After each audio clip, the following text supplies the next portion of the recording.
Pour cette deuxième partie consacrée aux perspectives françaises, européennes et internationales de nos questions ce soir de droit et l'écologie. Alors je vous présente les personnes autour de moi. Bernard Stirn, vous êtes président de section honoraire au Conseil d'État, membre de l'Institut. Bonsoir. Alors avec nous également Yann Aguila, avocat, président de la commission environnement du Club des juristes. Vous êtes un des initiateurs du projet de pacte mondial pour l'environnement.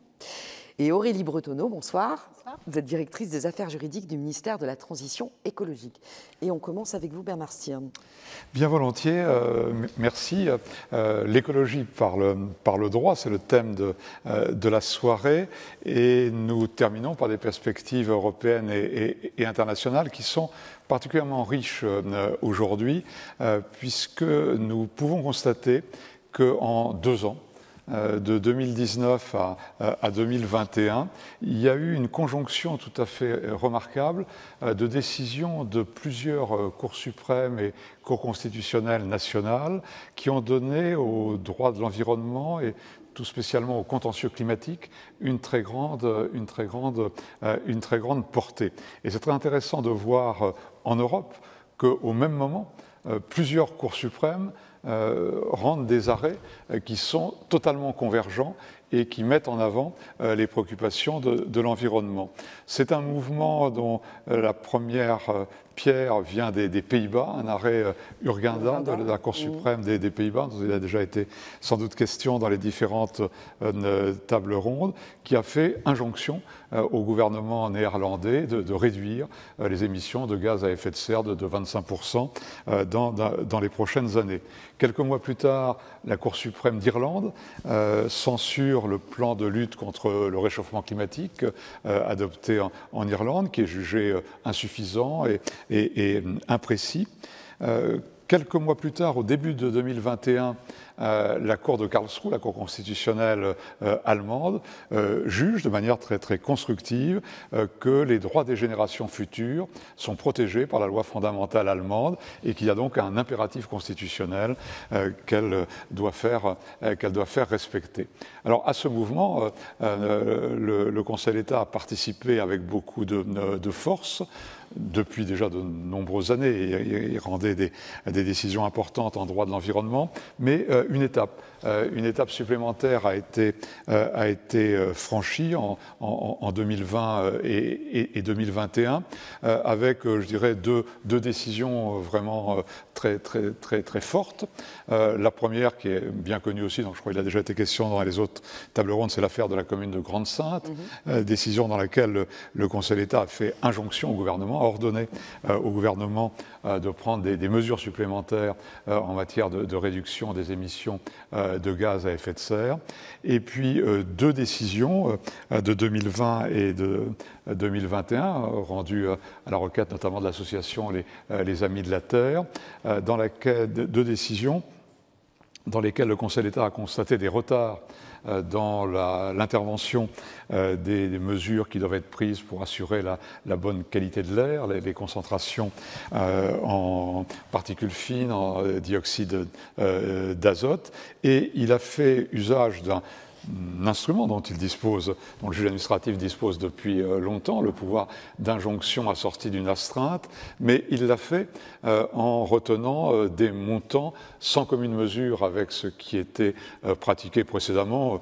La plupart des astreintes, c'était quelques centaines, voire quelques milliers d'euros. Là, il y a eu une astreinte de 10 millions d'euros par semestre de retard, vraiment un changement de nature. Alors je crois qu'il est très intéressant, je dirais, dans l'espace européen, de rapprocher ces différentes décisions néerlandaises, irlandaises, allemandes, françaises, et de voir combien les juges sont aujourd'hui très porteurs du droit de l'environnement et en particulier accordent toute leur force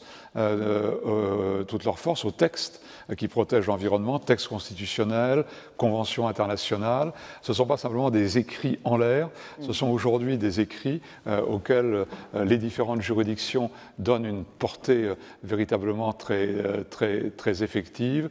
Et je dirais, pour peut-être terminer cette première intervention, que par là, ils sont aussi le reflet comme l'est naturellement la jurisprudence, des aspirations de la société. À un moment donné, s'il y a une telle conjonction de différentes cours, c'est parce que ce n'est pas un hasard, et c'est parce que les juridictions sentent que vraiment nos sociétés aspirent à la pleine effectivité des normes qui garantissent le droit de l'environnement, spécialement en matière climatique.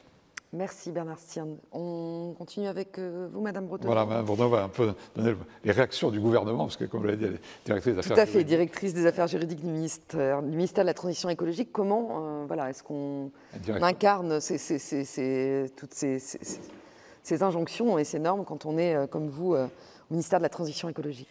Alors, évidemment, toutes ces décisions que Bernard Stirn a mentionnées, qui ont été évoquées d'ailleurs tout au long de la soirée, placent les États dans une position inconfortable, celle de la partie perdante, qui est condamnée parce qu'elle n'en a pas fait assez pour la protection de l'environnement, et ce, même quand on fait un métier qui, toute la journée, vise à essayer de protéger l'environnement.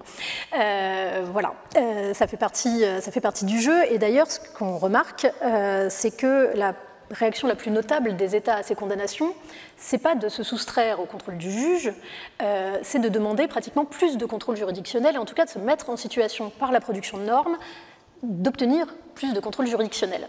Je vous donne 2 exemples. En France, le gouvernement français, ces dernières années, s'est battu à coup de mémoire en défense, très concrètement, devant le Conseil constitutionnel pour obtenir la consécration d'un objectif à valeur constitutionnelle de protection de l'environnement, qui jusqu'ici n'existait pas, et qu'on a obtenu en 2020. Alors même qu'évidemment, ça met l'État en situation d'être jugé de plus près par le Conseil constitutionnel. Le gouvernement a même mis, comme vous le savez, sur la table un projet de réforme constitutionnelle pour pousser encore ce contrôle du juge. Deuxième exemple qui concerne le juge administratif. Tout récemment, le gouvernement, qui venait pourtant de subir le souffle des décisions Amis de la Terre et Grande Sainte, a mis sur la table, très consciemment, dans son projet de loi climat-résilience, tout un tas d'objectifs prospectifs chiffrés en matière de réemploi, en matière d'énergie renouvelable, en matière de vrac, objectifs qui sont autant de perches tendues au Conseil d'État pour approfondir son contrôle, puisqu'on sait très bien maintenant que ces objectifs sont pris au sérieux par le juge et qu'ils feront l'objet que leur respect fera l'objet d'un contrôle scrupuleux. Alors pourquoi? Oui, vous avez besoin de contraintes extérieures pour exactement. Pourquoi on fait ça? C'est pas de la schizophrénie, c'est pas du masochisme, je ne crois pas non plus que ça soit de l'hypocrisie. La vérité, c'est que c'est facile, bien entendu, de présenter le rapport entre l'État et le juge comme un rapport d'opposition systématique, mais je crois qu'on ne peut pas résumer à ça le rapport entre celui qui produit la norme en début de chaîne et puis celui qui fait appliquer les normes en fin de chaîne. Moi, je le perçois plutôt comme une dialectique, et je crois que cette dialectique, elle est en tout cas à ce stade indispensable pour tout un tas de raisons. Pour moi, j'en vois au moins 3. La première, qui à mon avis est la plus importante, c'est qu'on vit une période de transition. C'est une transition écologique, mais c'est aussi une transition juridique. La norme de référence, le curseur du contrôle de proportionnalité que le juge exerce pour dire si ça va ou si ça ne va pas, évolue. Il évolue constamment. Très concrètement, pour le gouvernement, qu'est-ce que ça veut dire? Ça veut dire que des mesures qui aujourd'hui nous sont, pour ainsi dire, prescrites en exécution des décisions de justice, parfois, ce sont les mêmes mesures qui, juridiquement, étaient proscrites il y a ça une dizaine d'années. Si on prend des exemples, il y a une dizaine d'années, le Conseil constitutionnel nous disait qu'on ne pouvait pas interdire l'exportation de certains produits pour des motifs de protection de l'environnement en raison de la liberté d'entreprendre. Aujourd'hui, ça a été rendu possible par le Conseil constitutionnel pour les produits phytosanitaires. Il y a une dizaine d'années, quand on allait devant la section des travaux publics du Conseil d'État avec des mesures de rénovation énergétique qu'on voulait imposer aux propriétaires, on nous disait « attention, il y a quand même le droit de propriété. Et donc telle ou telle chose, c'est pas possible ». Et des mesures similaires ont été validées par l'Assemblée générale du Conseil d'État dans le projet de loi climat-résilience encore très récemment. Donc le curseur bouge, c'est une bonne chose, c'est normal, Bernard Stirn a dit, c'est un reflet des aspirations de la société, mais le gouvernement a besoin que le juge périodiquement lui indique où on en est du déplacement du curseur pour pouvoir ajuster son action. Il doit l'anticiper bien sûr, mais parfois il se rate et autant qu'il soit éclairé le plus rapidement possible par son juge pour savoir exactement où on en est.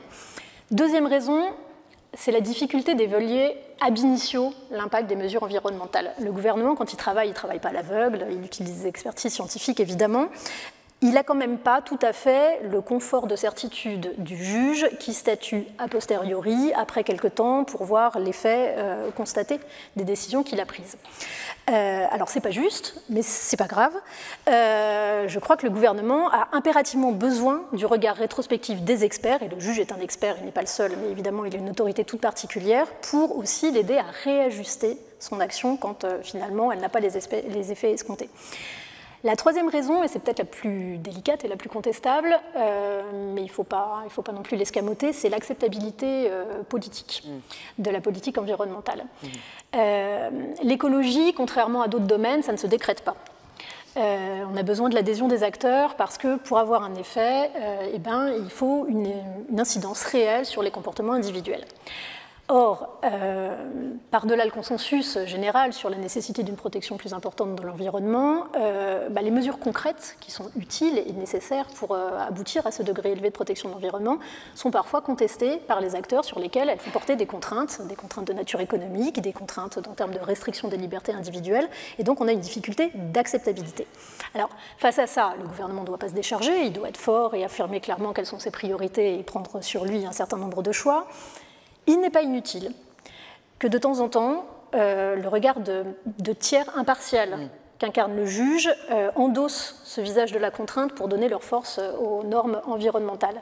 Et quand je dis cela, on a beaucoup parlé ce soir des procès que perd l'État. C'est normal, c'est les plus intéressants et c'est les plus porteurs d'enjeux. L'État en gagne tout plein des procès, heureusement d'ailleurs, parce que sinon il y aurait quand même un problème avec l'État de droit dans ce pays. On pourrait être très inquiet pour l'action gouvernementale.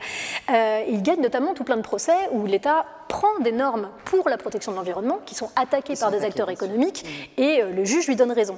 Et dans ces cas-là, l'onction juridictionnelle reçue par le texte grâce à ce passage contentieux est évidemment un facteur très puissant de légitimité de la norme qui joue un rôle absolument crucial pour son exécution et son efficacité.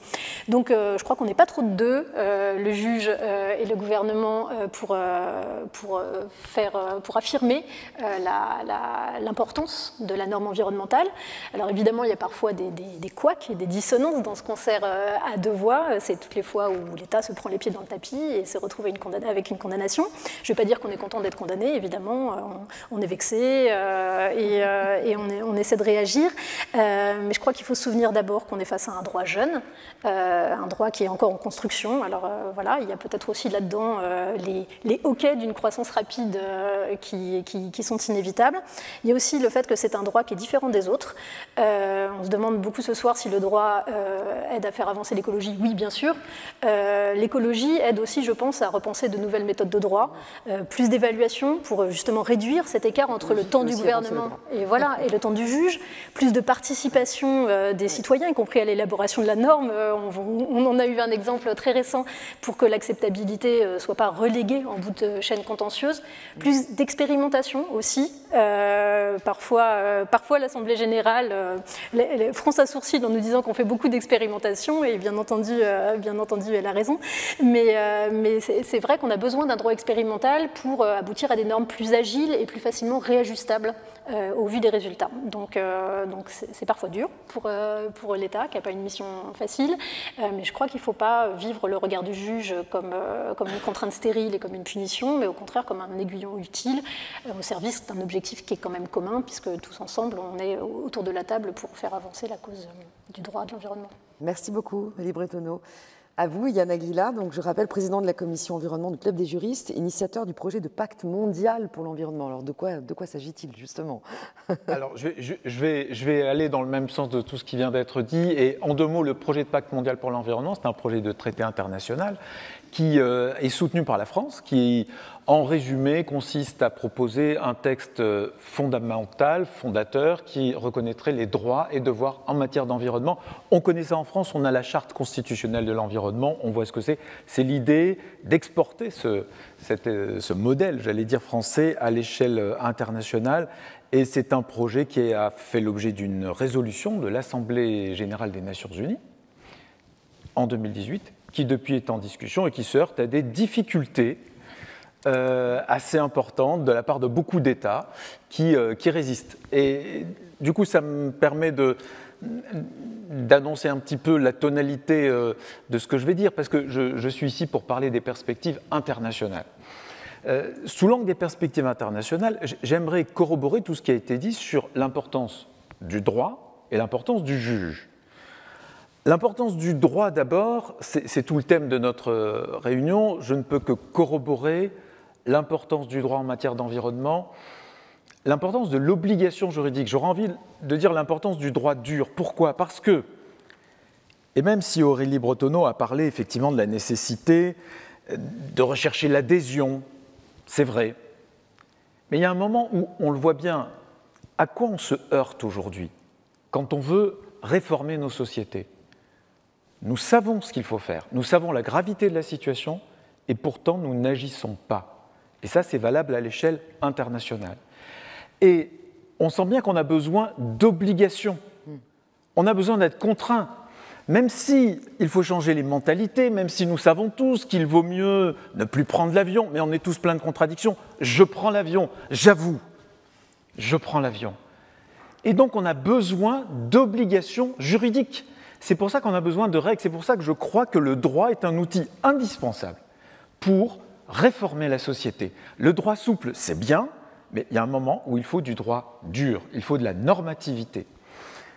Importance du droit et importance du droit international, parce que évidemment on ne va pas régler les problèmes de la biodiversité ou régler le réchauffement climatique pays par pays. Juste un ou deux chiffres que d'ailleurs j'ai regardé, j'ai pris dans les conclusions du rapporteur public sur l'affaire commune de Grande-Synthe, mais ce sont des chiffres connus, sur le nombre, les émissions de gaz de CO2 par habitant, par pays. La France, 5 tonnes. Ça paraît beaucoup, mais en fait, la France est le bon élève. Parce qu'en Europe, la moyenne, c'est 7 tonnes. En Chine, c'est 8 tonnes. Et aux États-Unis, 16 tonnes. C'est juste un chiffre pour illustrer le fait qu'évidemment, on ne va pas régler nous tout seuls en France ce sujet.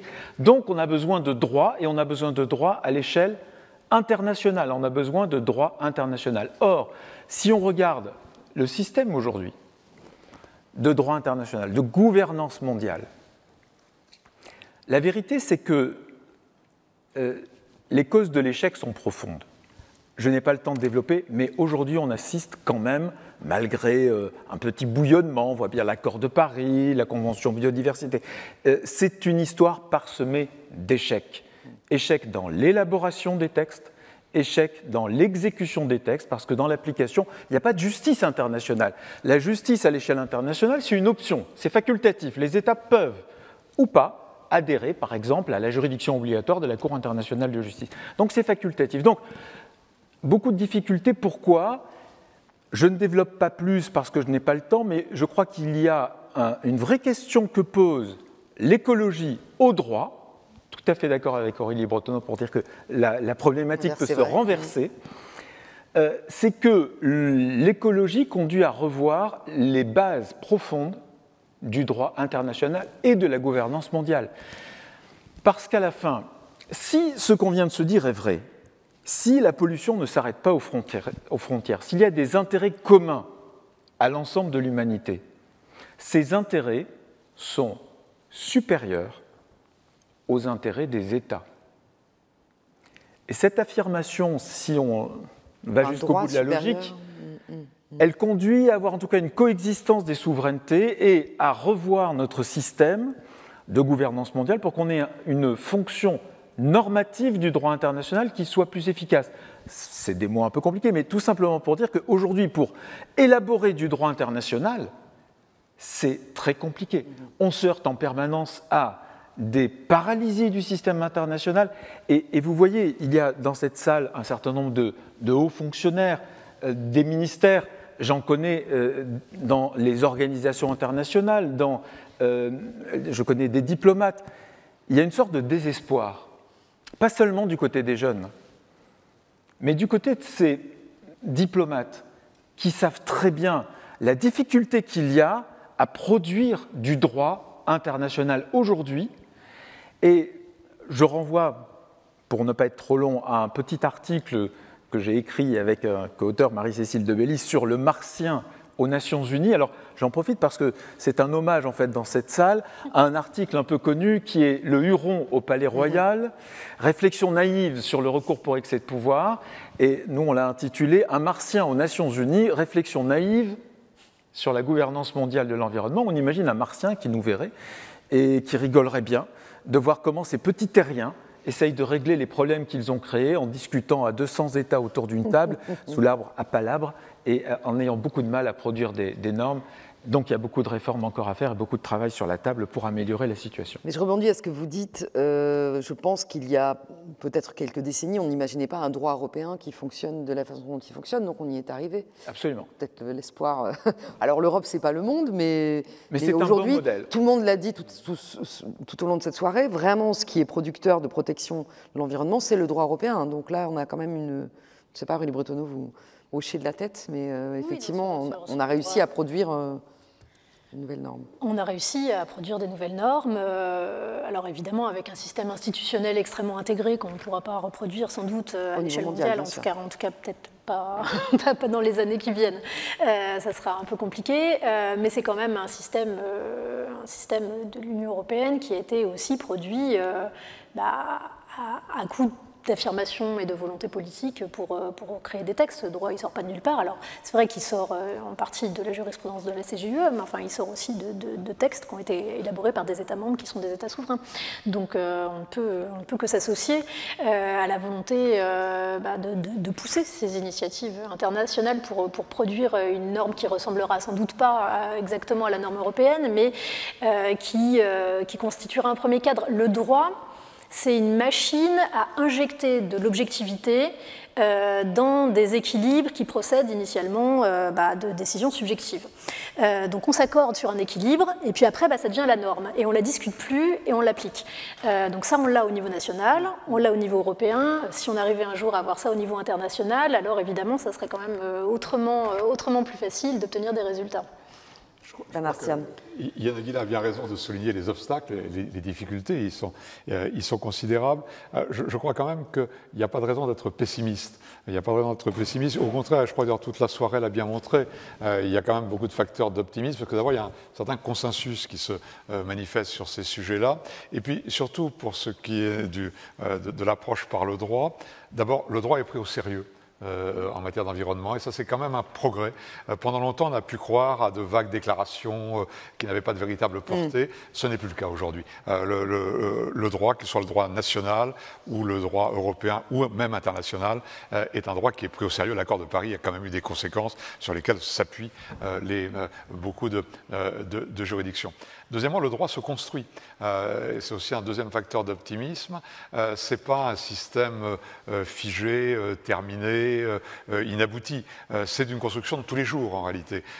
Tous les jours. Et là, tous les acteurs, et ça a été bien souligné aussi par Aurélie Bretonneau, tous les acteurs ont leur part à jouer, pas simplement les gouvernements et les parlements, mais aussi tous ceux qui sont exprimés ce soir dans les différentes tables rondes, toutes les parties prenantes de la société. Il y a un droit qui se construit. Et puis, dernier facteur d'espoir, c'est que ce droit s'inscrit de plus en plus nettement dans un horizon européen et international. Alors, c'est difficile, bien sûr, mais en Europe, c'est tout de même considérable ce qui a été fait, notamment dans les 20 dernières années, en matière de normes environnementales. Et un droit régional aussi intégré est un exemple pour l'espace mondial. C'est un exemple qu'on peut justement surmonter un peu les courtes vues parfois des États. On le fait mieux avec plus de force et de possibilités concrètes en s'y mettant à plusieurs. Je crois que les réalisations européennes sont loin d'être achevées, mais sont quand même très encourageantes, et je suis convaincu qu'elles sont un élément moteur d'un véritable droit international. Là, on retrouve en matière de climat ce qu'on trouve dans d'autres domaines, régulation de l'informatique, régulation des flux migratoires, peut-être demain politique sanitaire. On voit vraiment, à partir d'une action européenne fortement intégrée, il peut y avoir progressivement, bien sûr progressivement, un cadre mondial qui se dessine dans un horizon qui reste évidemment un horizon à voir dans le temps long. Vous vouliez ajouter quelque chose? Oui, non, mais on se disait en préparant tout à l'heure nos interventions dans le couloir, on avait des souvenirs d'anciens combattants et on se disait il n'y a pas si longtemps encore, il fallait passer en assemblée du contentieux au Conseil d'État pour affirmer la valeur constitutionnelle de la Charte de l'environnement. Ça paraît absurde aujourd'hui parce que c'est une évidence, mais c'était il n'y a pas si longtemps. Il n'y a pas si longtemps, on n'aurait jamais imaginé un pacte de relance européen qui comporte un tel volet environnemental. Les pactes de relance européens, c'était des questions économiques, purement économiques, où l'environnement était plutôt vécu comme une contrainte, quelque chose qui vient en déduction de ce qu'on alloue aux États. Donc voilà, il n'y a pas de raison d'être totalement pessimiste. Ça sera plus dur sur la scène internationale parce qu'il y a des chocs des cultures, mais effectivement, je crois que la force de l'Union européenne, c'est aussi de servir de modèle sur la scène internationale. Un mot de conclusion, Yann Aguila? Alors, un mot de conclusion, ça serait déjà peut-être qu'il faut avoir un ou deux. Il faut avoir le pessimisme de la raison et l'optimisme de la volonté. Absolument. Et j'allais dire, alors puisqu'on est dans cette salle, que le juge a un rôle extrêmement important à jouer, pour au moins deux raisons. La première, c'est qu'il n'a pas effectivement, comme ça a été dit, les contraintes, et notamment temporelles, des décideurs politiques avec les prochaines élections, des décideurs économiques avec les prochains résultats de leurs profits. Et du coup, le juge peut beaucoup plus répondre aux aspirations des citoyens et s'inscrire dans le long terme. Et il a une vision qui est vraiment extrêmement importante pour la protection de l'environnement.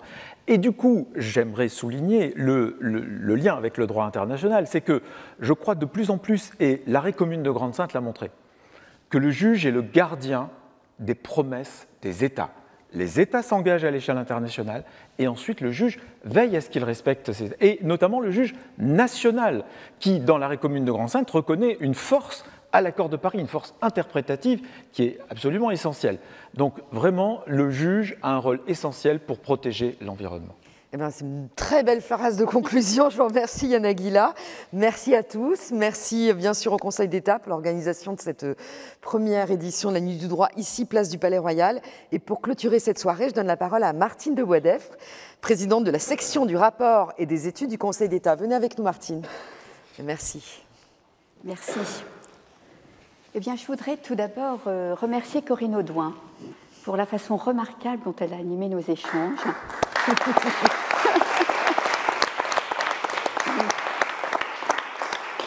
Pendant un peu plus de 3 heures, qui, grâce à elle et à nos invités, n'ont, je crois, jamais paru longues. Saluer aussi les équipes du Conseil d'État, de la section du rapport et des études, de la direction de la communication, qui ont rendu cette nuit possible. Cette nuit dont j'espère qu'elle vous a intéressé. Exprimer, évidemment, ma profonde gratitude aux intervenants qui ont accepté d'être enregistrés, de venir ici pour présenter différents points de vue, souvent complémentaires, parfois contradictoires. Mais c'est la richesse du débat, la diversité de la pensée. Ils ont tous appelé à notre responsabilité, à la responsabilité de chacun. Ils ont tous souligné l'importance du droit pour la défense de l'environnement, la force du droit à travers son effectivité. Le droit écrit par le législateur, le droit inspiré par les citoyens, le droit mis en œuvre dès lors qu'il est saisi par le juge, administratif tout particulièrement, éclairé par le contradictoire. Le droit national, européen, international, le droit présent et à venir, et je pose là un point d'interrogation. Avec, pour fondement, à mon avis, et je reprendrai la conclusion de ce si beau texte et si magnifiquement lu par Éric Orsena, donc ce texte de Jean-Marie Gustave Leclésio, cette chose très simple. La terre n'appartient pas à l'homme, mais l'homme appartient à la Terre. Ne l'oublions pas, nous qui sommes ici, vous qui nous avez suivis derrière vos écrans, et je vous en sais gré, nous appartenons à la Terre, même si nos rêves, et je vous les souhaite beaux, nous entraînent souvent vers les étoiles ou bien vers Mars. Bonsoir. Voilà.